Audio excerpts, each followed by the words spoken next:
Cecilia de León, coordinadora académica de ICADI, y bueno, el día de hoy en este video vamos a estar dando una pequeña retroalimentación de lo que vimos en la unidad 4 del diplomado de terapia de juego enfocado en el abuso sexual infantil. En la unidad 4 estuvimos abarcando lo que es el juego en el niño abusado sexualmente. Aquí vamos a ver un punto bastante importante que debemos de tomar en cuenta a la hora de intervenir con el niño. Estamos hablando de los mecanismos de defensa. Estos mecanismos de defensa también aparecen en niños y hay mecanismos que son normales en la etapa y hay otros que se van a presentar debido al abuso que el niño ha sufrido, como ustedes vieron en las lecciones del diplomado. Ahora bien, los mecanismos de defensa, ¿qué son o qué hacen? Bueno, nos dice que puede llegar a ser patológico, como les estaba explicando, hay mecanismos de defensa que son propios de la edad del niño o del adolescente y también hay otros mecanismos que ya se vuelven patológicos, pero en principio se trata de mecanismos adaptativos para el ser humano. Estos mecanismos de defensa de alguna manera nos ayudan a liberar o a pasar, como podemos decir, alguna situación. En el caso de los niños que sufren abuso sexual infantil, recurren a estos mecanismos de defensa, como el nombre lo dice, para defender la psique, para defender su entorno en el cual él está ahorita viviendo en esos momentos y necesita liberar el dolor y adaptarse a la situación, y esos mecanismos es lo que le va a ayudar. Ahora bien, el mecanismo nos va a permitir liberar el dolor y permite vivir de una forma más adaptativa, si no el niño no sabría cómo sobrellevar este tipo de situaciones. Lo mismo pasa niños, adolescentes, adultos, los mecanismos de defensa pues se van manifestando en todas las etapas. Ahora bien, se considera que son adaptativos los mecanismos de defensa cuando cumplen ciertos requisitos. Vamos a ver a continuación qué requisitos se necesitan para que estos mecanismos de defensa sean adaptativos ante ciertas situaciones, más no normales. Los mecanismos nos van a ayudar en cuanto a las situaciones que se están viviendo. En el caso de los niños de abuso sexual, ahora bien, ¿cómo el niño va a sobrellevar esto a través de estas situaciones? A lo mejor el más común sea el niño que vive en fantasía, las regresiones, la somatización, y ahorita vamos a ver otros mecanismos de defensa. Cuando son adaptativos van a reducir el dolor y las emociones negativas sin anestesiar ni suprimir. Van a reducir solamente el dolor que está viviendo ante la situación. Canalizan los sentimientos en lugar de bloquearlos. No, cuando el mecanismo de defensa ayuda al niño, va a canalizarlo. Hay otras personas, otros niños, adolescentes o tal vez adultos que han sufrido abuso sexual y no lo recuerdan. Hay un bloqueo, hay una falta de memoria, y no porque realmente no recuerden, sino entra este mecanismo de defensa donde bloquea la situación de tal grado en que la persona no está recordando lo que pasó, su mente bloqueó esa situación. Produce alivio a largo plazo y no solo a corto plazo. Se generan en situaciones muy específicas y, por último, dan como resultado atractivas para los demás en lugar de desagradables. Hay mecanismos de defensa que a terceros afecta y de alguna manera también no son una forma sana de liberarlos. Ahora bien, ¿qué mecanismos de defensa típicos existen en los niños? Son mecanismos, cuando nosotros tenemos ya al niño en terapia, los vamos a encontrar, y sobre todo a lo mejor en niños que sufren de abuso sexual. La regresión, la negación, la represión, la fantasía, el desplazamiento, la proyección y la somatización. Esos mecanismos de defensa vamos a encontrarlo en nuestros niños que vayamos atendiendo y también en adolescentes. Van a ser muy típicos de la situación y también de la edad en la que viven, dependiendo la situación en la que se encuentren. Estos nos va a ayudar a nosotros poder manejar una mejor intervención con ellos, porque más adelante lo vamos a ver, las situaciones en cuando el niño juega, cuando nosotros le ponemos al niño en el lugar, en el espacio donde él va a interactuar con los juguetes, es donde se van a presentar estos mecanismos de defensa, como vieron cada uno su descripción en las lecciones que se estuvieron viendo en la unidad. Ahora vamos a ver cómo trabajar los mecanismos de defensa en terapia. Como los mecanismos no son directamente observables, esto es algo que no es palpable, no es observable, para identificar hay que analizar las conductas a través de las cuales se van a manifestar o las va a manifestar el niño.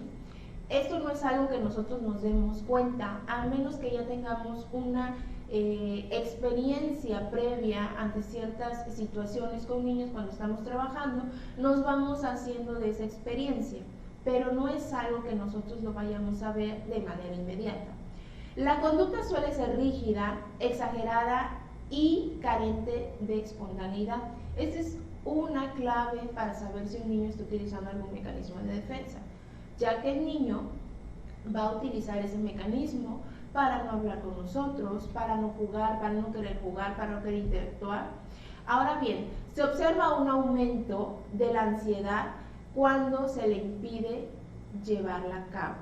Cuando el niño se le impide o se le pide llevar algún juego, alguna técnica, alguna situación que nosotros le demos como tarea para realizarlo, el niño se va a negar, va a estar en negación. Ahí es donde podemos observar otro mecanismo de defensa. Suele haber una falta de coherencia entre la comunicación verbal y la no verbal. El niño puede estarnos diciendo que en casa no pasa nada, pero su expresión corporal nos está diciendo todo lo contrario. Es por eso que en lecciones pasadas les estuve comentando y explicando la importancia que tiene la observación antes, durante y después de todo el proceso que llevamos con los niños.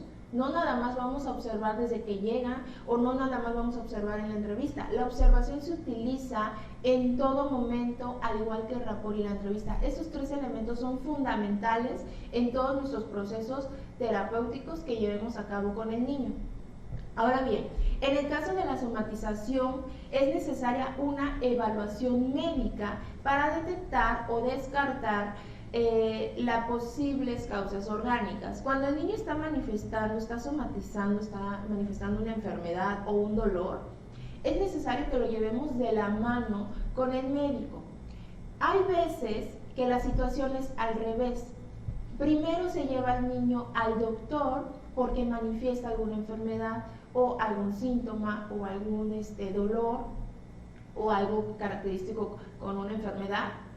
Y el doctor, al no encontrarle nada y al encontrar a lo mejor otros indicadores físicos de abuso, los mandan o los canalizan con nosotros, con los psicólogos, para que nosotros evaluemos la situación emocional o psicológica que está viviendo el niño y que por lo cual se está manifestando dicha enfermedad o dicho síntoma.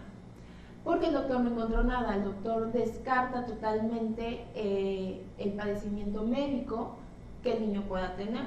Lo mismo vamos a manejar nosotros. Este tipo de intervenciones con niños o de manera general cuando estamos trabajando una problemática diferente o en el caso de abuso, siempre va a ir de la mano con otras disciplinas. En el caso del doctor es necesario que también evalúen a los niños cuando llevan ya síntomas físicos, cuando se les manifiesta alguna agresión y sobre todo cuando el niño empieza a somatizar, para descartar que no sea un mecanismo de defensa y realmente sea algún dolor debido o provocado por este abuso.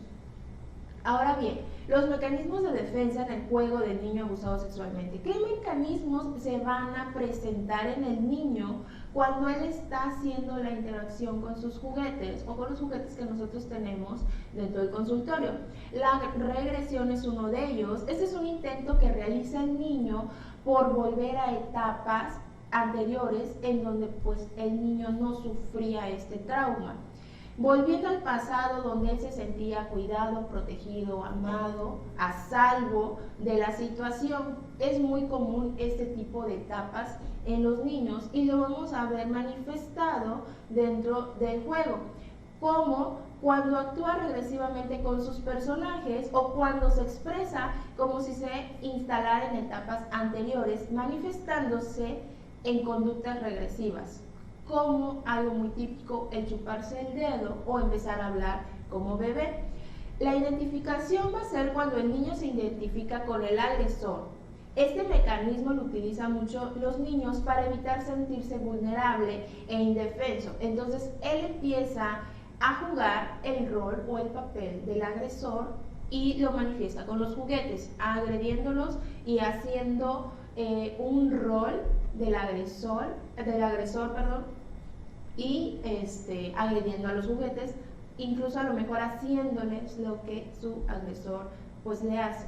Es por eso que hay que utilizar la observación cuando el niño lo está haciendo.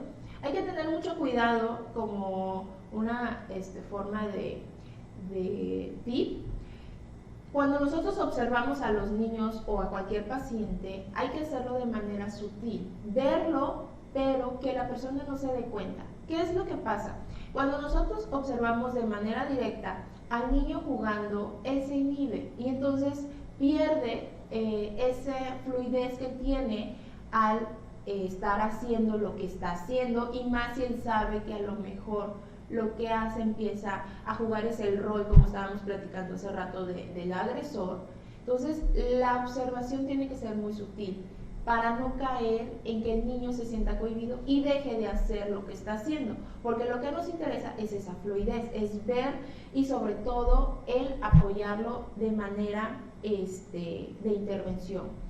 La negación es otro mecanismo y pues va a producir un desdoblamiento del yo. Aquí estamos hablando un poco del psicoanálisis. Acuérdense que los mecanismos de defensa surgen a través de la teoría psicoanalítica. Por eso vamos a manejar el yo, el ello, el super yo. Una parte del niño conoce la verdad y otra la niega, queriendo convencerse a sí mismo de que el abuso no ha sucedido. Este mecanismo es el que vuelve posible o el que empieza a realizarlo en el juego. La disociación es otro mecanismo que en el juego se suele observar la ausencia, cuando es interrumpido abruptamente y el niño queda pensativo. Cuando el niño está jugando y empieza a divagar, el niño se queda pensando. Es cuando vemos que el niño dejó de jugar y no porque haya sido interrumpido por nosotros o por alguien más. Por eso es necesario el espacio adecuado, ¿no?, para este tipo de intervenciones. La proyección: actúa el niño cuando proyecta sus sentimientos a través del juego, a través de los juguetes, a través de los muñecos que él haya escogido, como ya lo hemos estado viendo en las lecciones pasadas.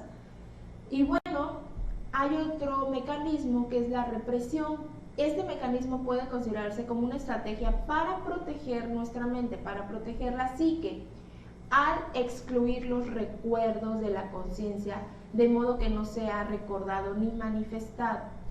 De todas formas, a pesar de no recordar el niño el hecho traumático, los recuerdos intentan manifestarse para ser transmitidos, en este caso a través del juego. Empieza a hacer interacciones con los muñecos del trauma, pero también existe una negación de él. Ahora bien, tipos de juegos que manifiestan los niños víctimas de abuso sexual. Existe el juego postraumático, los juegos sexualizados, los juegos relacionados con la muerte, los juegos violentos y de descarga, juegos en relación con la alimentación, los juegos estereotipados y la ausencia total de juego. Este tipo de juegos son los que vamos a encontrar cuando vayamos a intervenir con los niños. Es muy común ver este tipo de juegos que los niños realizan cuando ellos han sufrido algún tipo de abuso sexual. Este tipo de manifestaciones que los niños empiezan a tener se va a dar tanto en la detección como en la intervención. La intervención más adelante lo vamos a ver en otra lección, cómo es que tiene ciertas etapas y cómo el niño va pasando o va sanando esas etapas dentro de la intervención. Recordemos que cuando vamos a intervenir terapéuticamente con un niño, es un proceso que incluso lleva años realizarlo por el tipo de problema que ha fracturado esa psique del niño. Es necesario que para que haya una sanación total de este trauma, se necesita hacerlo de manera constante. Ahí es una etapa bastante difícil que los padres también apoyen de cierta manera en estar llevando al niño en la terapia. Y bueno, esta fue la unidad 4. Espero que pues le hayan puesto la atención, le hayan entendido. Y nos vamos a estar viendo en las próximas lecciones. Les recuerdo, mi nombre es Cecilia de León, coordinadora académica de ICADI, y cualquier duda o comentario pueden hacerlo a través de mi correo electrónico psicólogacecildeleon@gmail.com, y nos vemos hasta la próxima.